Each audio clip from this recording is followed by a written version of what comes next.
അതെനിക്ക് സത്യം പറഞ്ഞാൽ ഇപ്പൊ വലിയൊരു പാരയായിരുന്നു. സോഷ്യൽ മീഡിയയിൽ അതിന്റെ കമന്റ്സ് ഭയങ്കര മോശമായിരുന്നു. ഇതെന്തിനാ കാവ്യക്ക് ഡബ് ചെയ്യുന്ന ആളെ കൊണ്ട് ഡബ് ചെയ്യിച്ചത്.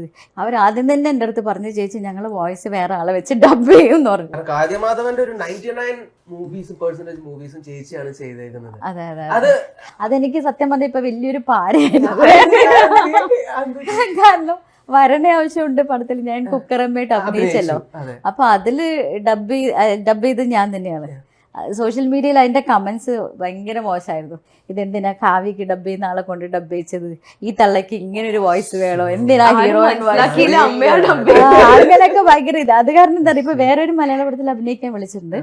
അവർ ആദ്യം തന്നെ എൻ്റെ അടുത്ത് പറഞ്ഞു, ചേച്ചി ഞങ്ങൾ വോയിസ് വേറെ ആളെ വെച്ച് ഡബ് ചെയ്യും എന്ന് പറഞ്ഞു. ഞാൻ എന്റെ പൊന്നു അങ്ങനെ ചെയ്യരുത്, ഞാൻ എങ്ങനെയെങ്കിലും വോയിസ് എന്തെങ്കിലും ചെയ്യാം. ഇത്രയും ആൾക്കാർക്ക് ഡബ് ചെയ്തിട്ട് എനിക്ക് എന്റെ വോയിസ് കൊടുക്കാൻ പറ്റില്ലെങ്കിൽ ഭയങ്കര സങ്കടമല്ലേ. അവിടെ മാറ്റരുത്, ഞാൻ തന്നെ ചെയ്യാന്ന് പറഞ്ഞു. തമിഴിലൊക്കെ ഞാൻ തന്നെയാണ് ചെയ്യുന്നത്. അപ്പൊ അത് ഇച്ചിരി ഇപ്പൊ ഞാൻ സെൽഫി എന്ന് പറഞ്ഞിട്ട് ഒരു പടം റിലീസായി. അതിൽ അവർക്ക് കുറച്ച് ഗ്രഫ് വോയിസ് ആയിരുന്നു വേണ്ടത്. ഒരു മുസ്ലിം ക്യാരക്ടറാണ്. അവര് പറഞ്ഞ് ഭയങ്കര സ്വീറ്റ് ആയിരിക്കുന്നത്, അത് വേണ്ട, കുറച്ച് അമ്മ എന്ന് പറയുമ്പോൾ വേറൊരു ഇതാണല്ലോ, എല്ലാവർക്കും ഒരു ബോൾഡ് ആയിരിക്കണം, ബേസ് വേണം എന്നൊക്കെ ഉള്ള ഒരു കോൺസെപ്റ്റ് ഉണ്ടല്ലോ. അപ്പൊ ഞാനും അമ്മയാണ്, എനിക്കിപ്പോൾ ഇത്ര വയസ്സായി, എനിക്ക് ഇത്ര വലിയ മോളുണ്ട്. പക്ഷെ എന്നാലും സിനിമയിൽ വരുമ്പോൾ അത് ഒരു വേറൊരു ഔട്ട്ലുക്കിൽ ഉണ്ടല്ലോ. ഈ കാവ്യ, ശാലിനി ഇവർ രണ്ടുപേരും എന്തെങ്കിലും അവർക്ക് ഒരു ക്വാളിറ്റി, അതായത് അഭിനയിക്കുന്ന സമയത്ത് ചേച്ചിക്ക് തോന്നിയിട്ടുള്ളത്, അതായത് ഡബ് ചെയ്യുമ്പോൾ കുറച്ചുകൂടെ ഈസി ആയിരുന്നു. ഇപ്പൊ കാവ്യയുടെ ഇത്രയും സിനിമകൾ ചെയ്ത കാരണം ബാക്കിയുള്ളവരിൽ നിന്ന് കമ്പയർ ചെയ്യുമ്പോൾ എന്തെങ്കിലും ഒരു ക്വാളിറ്റി? ശാലിനിക്ക് ഡബ് ചെയ്യുമ്പോൾ എനിക്ക് പാടാം. കാരണം ശാലിനി ഭയങ്കര സ്പീഡാണ്. അത് അഭിനയിക്കുമ്പോൾ നല്ല അവരുടെ നാച്ചുറൽ വേയിൽ തന്നെയാണ്. അവർ വളരെ കാഷ്വൽ ആയിട്ടാണ് സംസാരിക്കുന്നത്. അവര് നോർമലായിട്ട് സംസാരിക്കുന്നത് ശാലിനി ഭയങ്കര സ്പീഡാണ്. ഒന്നും മനസ്സിലാവില്ല, അത്രയ്ക്ക് സ്പീഡിലാണ് സംസാരിക്കുക. അപ്പം നമ്മൾ ഡബ്ബിങ് സമയത്ത് ഇന്നത്തെ പോലെയല്ലേ, ഇന്ന് പിന്നെയും കാഷ്വലായിട്ടൊക്കെ പറയാൻ വേണ്ടി അനുവദിക്കുന്നുണ്ട്. അന്ന് ഭയങ്കര ക്ലാരിറ്റി വേണം, ഇങ്ങനെ തുടങ്ങിയാൽ ഇങ്ങനെ അവസാനിക്കണം എന്നൊക്കെ ഭയങ്കര.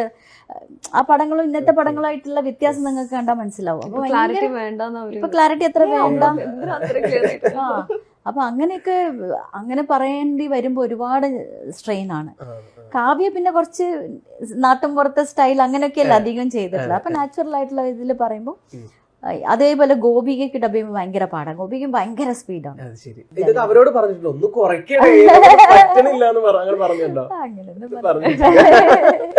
ഈ ഒരു അവസരത്തിൽ ഇനിയിപ്പോ പ്രധാനമായും പറയേണ്ട ഒരു കാര്യം ചേട്ടനെ കുറിച്ച്, ഹസ്ബൻഡിനെ കുറിച്ചൊന്ന് പറഞ്ഞു. കാരണം ഇപ്പോ ചേച്ചി ഈ ഒരു പൊസിഷനിൽ ഇവിടെ നിൽക്കുന്നുണ്ടെങ്കിൽ അതിന്റെ ഒരു ഫുൾ ക്രെഡിറ്റും അവിടെ നിന്നുള്ള സപ്പോർട്ട് തന്നെയാണ്. തീർച്ചയായിട്ടും. സോ ഹസ്ബൻഡിന്റെ പേര് പാലിയാട് രവി എന്നാണ്.